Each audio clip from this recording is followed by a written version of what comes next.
handphone gitu ya. Teknologi handphone itu kan ada isinya kan macam-macam ya, tapi kalau nggak dikemas dengan tampilan yang menarik, yang bagus, yang ada estetikanya, mungkin nggak akan menarik untuk komunikasi gitu. Jadi misalkan nggak cuma dari segi tampilan handphonenya, tapi dari tampilan visual, mungkin icon-iconnya atau animasinya, UI UX-nya, itu nggak akan menjadi sesuatu hal yang menarik dan bisa lebih menjual. Nah, jadi nggak cuma dari fungsi tapi juga estetika, fungsi secara estetika itu juga ada gitu. Jadi ada aspek apa namanya, teknologi itu kita fungsi ya, otak gitu, dan ada aspek rasa. Jadi kita dua-duanya jalan. Nah, itu di desain seperti itu. Nah, ini sangat berbeda dengan seni ya.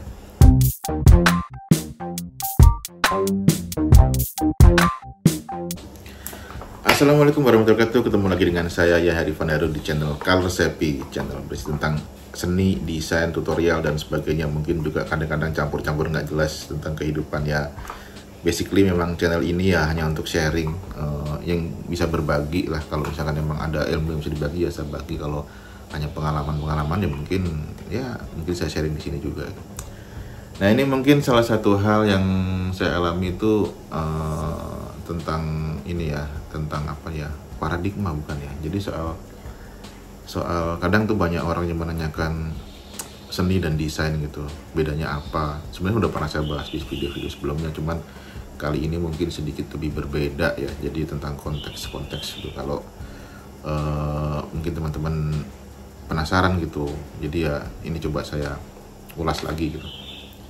Oke, baik, jadi kita mulai dari desain gitu. Jadi desain itu sebenarnya artinya adalah merancang ya, merencanakan sesuatu di mana ada satu problem yang harus kita pecahkan melalui kalau misalkan problem itu berkaitan dengan visual gitu, dengan komunikasi atau tentang apa ya, industri marketing gitu ya. Jadi kita memang harus memecahkan itu dengan yang berhubungan dengan ilmu komunikasi gitu, yang ya sekarang ini ya kita bisa kenal dengan desain komunikasi visual gitu ya. Jadi desain grafis, komunikasi visual, menerjemahkan apa namanya, bukan menerjemahkan ya, memecahkan masalah dalam bentuk outputnya itu ya bisa macam-macam, bisa audio visual ya, bisa video ya, bisa print segala macam. Mungkin sekarang ya AI itu sudah dapat memecahkan masalah itu dengan sangat cepat gitu ya. Jadi tinggal kita ketik prompt apa namanya, mau gambar apa sudah keluar gitu, mau gambar iklan atau gambar ilustrasi segala macam udah bisa. Jadi intinya desain itu ya merancang untuk kebutuhan, nggak harus selalu klien sih, tapi untuk kebutuhan memecahkan masalah gitu. Jadi solusi, problem solving, desain apapun bentuknya. Begitu pula dengan mungkin desain arsitektur atau desain produk atau desain interior, nih sama aja. Jadi intinya sih merespon dari bentuk apa yang bisa dimanfaatkan atau dikembangkan, tentunya dengan keuntungan finansial atau secara ekonomi ya, secara ekonomi yang ekonomis, atau mungkin ya apa namanya, objektifnya sangat luas lah. Jadi tapi lebih dekat ke arah industri atau lebih arah ke efisiensi. Jadi istilahnya apa ya, mungkin ya function ya, lebih ke fungsi, itu adalah desain gitu. Jadi apapun itu bentuknya, baik itu mungkin desain secara teknologi, desain produk ya, atau ya desain itu merancang, ininya begitu. Jadi memecahkan satu masalah gitu, itu adalah desain, dan objektifnya adalah ya masalahnya selesai gitu. Seperti itu aja sih. Lalu seni gitu, kenapa kok sih sering kita di akademis itu ya, misalkan kita sering nyebut tuh fakultas seni rupa dan desain gitu, kenapa kok jadi satu. Nah, tapi yang unik misalkan kayak di ITB gitu ya, itu kok ada teknik dan ada seni itu, jadi selalu kayak berdampingan lah gitu ya. Mungkin ada sendiri yang kayak di Institut Seni Yogyakarta itu kayak isi itu mungkin sendiri nggak khusus gitu ya. Tapi di ITB ini kok bisa gabung. Yang lucu lagi misalkan kayak saya itu dari ITS, Teknologi 10 November Surabaya itu bahkan seni rupa, tapi seni rupanya nggak ada, tapi ada desain gitu. Jadi masuknya ke Fakultas Teknik Sipil dan Perencanaan. Kenapa kok bisa bisa ada yang begitu, ada yang begini, beda-beda gitu. Jadi kalau menurut saya sih ini hanya sebatas asumsi saya gitu. Jadi memang desain ini sebenarnya kan masih ada unsur seninya. Jadi mengambil aspek estetika gitu, jadi dari seni itu sendiri gitu. Jadi tapi estetika ini bukan aspek yang utama dalam seni gitu. Jadi memang dan sedikit berbeda gitu ya. Jadi desain ini meminjam aspek estetikanya untuk menimbulkan satu nilai ketertarikan gitu. Nilai yang lebih menarik lah gitu, lebih kan kita kan menilai dengan mata dan panca indera lah namanya gitu. Jadi desain itu memang harus ada aspek estetikanya. Kalau misalkan nggak ada aspek itu ya mungkin jatuhnya hanya bukan hanya ya, masih di misalkan kita bikin satu alat gitu, apakah ya misalkan handphone gitu ya. Teknologi handphone itu kan ada isinya kan macam-macam ya, tapi kalau nggak dikemas dengan tampilan yang menarik, yang bagus, yang ada estetikanya, mungkin nggak akan menarik untuk komunikasi gitu. Jadi misalkan nggak cuma dari segi tampilan handphonenya, tapi dari tampilan visual, mungkin icon-iconnya atau animasinya, UI UX-nya, itu nggak akan menjadi sesuatu hal yang menarik dan bisa lebih menjual. Nah, jadi nggak cuma dari fungsi tapi juga estetika, fungsi secara estetika itu juga ada gitu. Jadi ada aspek apa namanya, teknologi itu kita fungsi ya, otak gitu, dan ada aspek rasa. Jadi kita dua-duanya jalan. Nah, itu di desain seperti itu. Nah, ini sangat berbeda dengan seni ya. Seni itu kita kembali lah. Ini sebenarnya masih gampangannya gini. Kalau kenapa kok ITB itu ada teknologi dan ada seni? Ini hanya asumsi saya aja. Jadi untuk keseimbangan sih gitu. Keseimbangan itu dalam artian gini. Teknologi itu di sini, seni itu di sini gitu. Jadi satu bentuk keseimbangan yang memang harus selalu ada. Contohnya misalkan kayak di satu contoh handphone itu tadi gitu. Tapi kenapa kok ada desain, ada seni, ada teknologi? Nah, ini sangat bukan sangat ya. Ini juga saling berhubungan. Jadi gampangannya gini, ini tercipta teknologi gitu. Teknologi itu kan ya mungkin secara aspek estetik mungkin belum ada gitu, belum masuk gitu. Kemudian teknologi dibungkus dengan desain. Desain ini akhirnya ada aspek estetik yang menarik, yang orang akhirnya mau untuk mengadopsi itu gitu. Lalu ada seni gitu. Jadi kedua-duanya ini, desain dan teknologi ini setelah bertumbuh seiring waktu itu kan pasti mendatangkan nggak selalu hasil produk atau produk teknologi dan desain itu selalu menghasilkan dampak yang positif gitu. Biasanya memang awal-awal itu, misalkan contoh handphone ya. Handphone itu kan produk salah satu teknologi yang sangat banyak manfaatnya gitu. Ya, dari apapun kita bisa, bahkan sekarang tuh orang tuh udah kayak kalau nggak ada handphone tuh udah kayak hilang nyawanya gitu sekarang gitu. Nah, ini produk teknologi yang sangat berguna gitu. Tapi selalu punya dua sisi. Jadi punya dua sisi baik dan buruk gitu. Ada dampak gitu. Jadi dampaknya pasti ada. Nah, ketika dampak ini itu kadang-kadang gini, kalau misalkan ada dampak negatif, itu kita nggak bisa langsung kan membanting itu handphone kita buang, itu kan nggak bisa karena ada positifnya. Nah, disinilah fungsinya seni tiba-tiba hadir itu untuk menjadikan itu sebuah gampangannya itu katalis ya. Jadi misalkan gini, ini handphone kok orang kok jadi ketergantungan gitu, jadi edik, jadi hidupnya hanya tergantung itu. Nah, fungsi seni itu hadir untuk sebagai misalkan kritik atau sebagai membangkitkan kesadaran yang lain tentang itu gitu. Jadi misalkan katakanlah gini, seni itu ketika ini satu produk teknologi atau desain itu udah mulai nggak waras gitu ya, udah mulai melenceng tuh, itu seni itu bukan tiba-tiba emang dia tuh harus hadir di situ sebagai penjaga kewarasan gitu. Aku datang ini untuk menjaga kewarasan loh. Dia hadir dengan karya-karya yang gampangnya, makanya seniman tuh harus peka itu. Jadi memunculkan suatu karya yang membangkitkan kesadaran yang sebenarnya terpendam oleh situasi gitu. Misalkan nih orang udah lupa dengan gadgetnya, udah lupa dengan tiba-tiba ada satu karya seni yang misalkan nih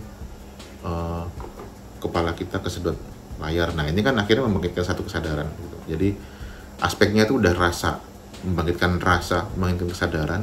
Akhirnya dengan orang melihat karya itu bisa lebih mengurangi intensitas menggunakan teknologi itu. Nah gambaran seperti itu. Jadi memang kalau desain itu adalah memecahkan solusi, dulu belum ada tools untuk berkomunikasi gitu ya. Keluarlah telepon, kemudian kurang kompleks nih, digabungin aja jadi satu komputer yang bisa telepon gitu. Masalah terpecahkan. Tapi seiring masalah terpecahkan itu timbul masalah baru. Nah, disinilah seni hadir itu sebagai penjaga kewarasan itu gitu. Jadi selalu ada kritik-kritik yang harus seimbang. Makanya dalam satu keseimbangan seni, teknologi dan desain ini memang harus selalu beriringan gitu. Jadi kalau desain itu memecahkan masalah, kalau seni ini adalah merumuskan masalah atau bisa jadi provoking gitu. Jadi orang melihat karya ini terprovokasi atau mungkin tergugah atau terbangkitkan kesadarannya ketika satu perkembangan teknologi misalnya itu udah mulai bergeser secara fungsi itu. Jadi memang selalu kayak harus ada satu harmoni di situ gitu. Jadi kurang lebih seperti itu. Jadi kalau misalkan ya teman-teman misalkan nih melihat satu seniman atau artis atau pelukis atau perupa itu memang berkarya begitu memang laku gitu, atau apa namanya, bisakah hidup dengan berkesenian aja gitu. Sebenarnya berbeda. Jadi kalau misalkan kita hidup untuk materi ya, untuk mencari penghidupan, ya untuk makan, untuk apalah gitu, mungkin cicilan rumah segala macam, itu memang dengan bekerja karena memang itu ya kebutuhan ekonomi gitu. Tapi dengan berkarya seni ini sebenarnya adalah salah satu ungkapan atau kepekaan kita terhadap situasi yang memang pada kenyataannya itu nggak seimbang gitu. Jadi memang nggak selalu karya itu harus laku gitu. Memang karya itu ya memang, apalagi kalau karya-karya yang bentuknya kontemporer itu memang bagaimana kita mengkoleksi satu pisang yang ditempel gitu misalkan, itu memang sangat sulit gitu untuk di logika. Tapi ternyata itu adalah satu trigger gitu, bahwa dari sejarah panjang si senimannya itu kenapa menciptakan itu tuh ada sejarah panjang dengan perjalanan dia itu, dengan kritik-kritiknya, dengan provoking karyanya dan segala macam gitu. Jadi memang ada satu knowledge sendiri yang dia produksi untuk menjaga keseimbangan yang terjadi di kehidupan pada umumnya ini gitu. Jadi memang misalkan baik lagi ke saya nih, loh aku kok bikin microstock tapi kok juga berkarya. Ini juga untuk menyeimbangkan saya gitu. Jadi sebenarnya ini salah satu saya mengalami situasi yang apa namanya, yang rasanya ini harus saya rekam ke dalam bentuk karya itu, karena memang selain untuk menyeimbangkan saya juga untuk sekitar juga gitu. Artinya ketika orang melihat karya itu ada satu kesadaran yang bangkit, atau ya nggak muluk-muluk, saya mungkin karena masih baru belum bisa terlalu peka seperti apa ya, master itu ya, yang kontemporer atau yang mungkin yang lainnya gitu. Cuman paling tidak saya belajar untuk menjaga keseimbangan. Jadi nggak harus selalu tentang apa namanya, nggak harus selalu tentang menghasilkan sesuatu dengan, misalkan saya orangnya visual banget gitu, visualnya harus menjual, nggak harus, tapi ada keseimbangan yang ternyata itu juga dalam kehidupan itu satu aspek yang menurut saya penting gitu. Jadi ya jadi dua-duanya penting gitu ya. Tapi lebih apa ya, misalkan nih ada seniman dengan karya yang laku miliaran gitu atau mungkin ratusan juta, ini sebenarnya hanya bonus gitu, hanya bonus apa ya, pencapaian pengetahuan gitu.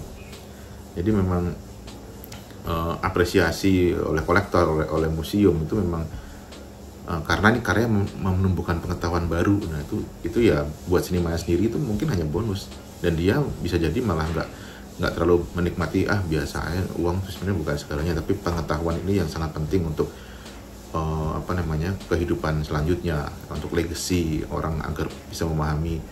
Jadi memang karya seni itu bukan sembarang orang yang mengkoleksi, karena dia udah istilahnya di level yang sama dengan si seniman itu gitu. Makanya dia mereka itu bisa membeli secara dengan harga yang luar biasa, karena ini satu pengetahuan nih yang layak untuk disimpan di museum, dan nanti suatu saat jika terjadi sesuatu kondisi yang nggak seimbang di kehidupan, misalkan generasi selanjutnya dengan melihat ini tuh langsung ke-trigger gitu. Oh iya ya, dulu tuh ternyata begini ya, polanya begini ya. Jadi kayak kembali ke melihat sejarah, kenapa kok bisa terdegradasi situasi yang mungkin di masa depan dialami gitu, seperti itu. Jadi emang nggak cuman ini lukisan bagus ya, keren ya, dibeli dengan harga mahal, bukan seperti itu. Jadi emang aspeknya itu sangat berbeda, kurang lebih seperti itu. Tapi memang nggak dipungkiri, jadi di dunia seni sendiri ini pun juga ada apa ya, ada yang industri, ada yang memang pengetahuan gitu, jadi beda-beda. Jadi memang ya itu sah-sah aja, tapi yang jelas sih ya itulah kehidupan gitu. Jadi memang lalu di mana posisi saya sebenarnya ya tadi itu yang saya bilang. Jadi kalau untuk hidup ya tetap ya berbuat visual gitu ya mungkin ya, tapi saya juga nggak terlalu mikirin keinginan pasar harus bikin gambar yang seperti ini, tapi tetap bikin yang aur-auran untuk apa namanya, aur-auran dalam artian sangat berbeda dengan apa yang saya bikin di karya seni. Tapi ya karya desain ilustrasi itu saya bikin aur-aurannya itu hanya untuk apa ya istilahnya tuh ya, untuk udah bergembul gitu, kayak mungkin ada seniman yang jualan merchandise-nya kayak gitu-gitu. Nah jadi saya juga bikin produk-produk vektor itu ya background yang apa namanya, nggak terlalu mikir konteks itu, enggak gitu, beda konteks dengan berkarya seni. Saya pikirin betul gitu, apa yang saya sampaikan itu saya pikirin betul, karena emang di sini memproduksi ya kalau muluk-muluknya pengetahuan yang saya tahu gitu ya, pengalaman tentang apapun lah gitu, itu saya rekam di situ. Tapi kalau yang satu ini ya lebih ke ekonomi secara fungsi ya, kayak desain secara desain itu untuk fungsi tadi gitu, memecahkan masalah kehidupan ya, untuk makan namanya gitu. Tapi kalau untuk seni ini memang rasanya perlu gitu untuk apa namanya, membuat satu karya yang buat saya tuh penting, minimal buat legacy, buat cucu lah, mungkin seperti itu. Baik teman-teman, jadi ngalor ngidul ya obrolannya, tapi nggak apa-apa, ini mungkin hanya sharing daripada saya nggak rekam, mungkin saya lupa. Tapi dengan begini ya mungkin ya minimal mungkin cucunya anak saya mungkin besok bisa melihat video ini lagi, dan ya mungkin ini bisa jadi satu karya seni gitu aja. Oke baik, gitu aja. Assalamualaikum warahmatullahi wabarakatuh.